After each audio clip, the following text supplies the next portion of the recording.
સમય કિંમતી લાગે તો સાંભળો, જે સમય આજે નીકળી જશે તે ફરી પાછો આવવાનો નથી. સમય ઘણો કિંમતી અને બળવાન છે.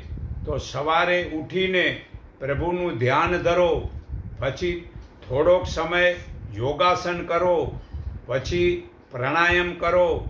પરંતુ ક્રિકેટ વગેરે વિદેશી રમતમાં સમય ના બગાડો. બીજું, ટીવીની સિરિયલ કે મોબાઈલમાં સમય ન બગાડો. મંદિરમાં દીવો વગેરે કરવું તે ભક્તિ નથી. ગયેલું ધન ફરીથી પ્રાપ્ત થઈ શકાશે, પણ ગયેલો સમય ફરીથી પાછો કદી મળતો જ નથી. જો સમય કિંમતી લાગતો હોય તો ચીવટથી કામ કરો. ગયેલી પળ પાછી આવતી નથી. આત્મા જાગૃત માટે હર પળ આત્મચિંતન કરો. સુખ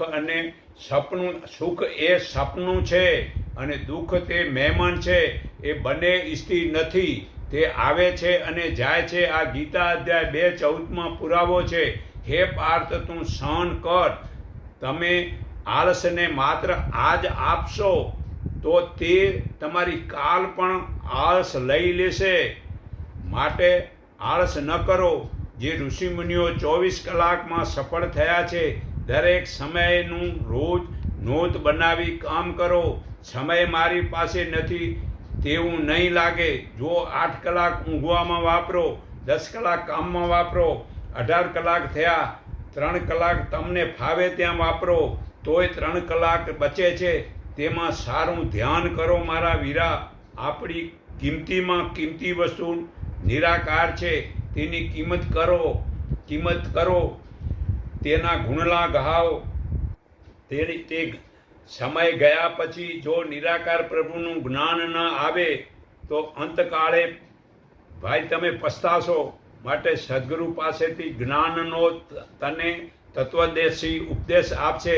તેને પ્રણામ કરી, તેમની સેવા કરી, તેમને પ્રશ્ન પૂછી તે જ્ઞાન તું જાણી લે. આ ગીતા અધ્યાય 4:34 પુરાવો છે. તો સૌથી સાચો સમય વર્તમાન છે. સૌથી મોટી ભૂલ સમય વર્થ ગુમાવે છે. આ વર્થ આશાવાળા, વર્થ કર્મવાળા, વર્થ જ્ઞાનવાળા અને ખોટી બુદ્ધિના લોકો પ્રભુની સાક્ષી અસુરી અને મોહ પમાડનારી પ્રકૃતિનો આશ્રય લે છે. આ ગીતા અધ્યાય 9:12 પુરાવો છે.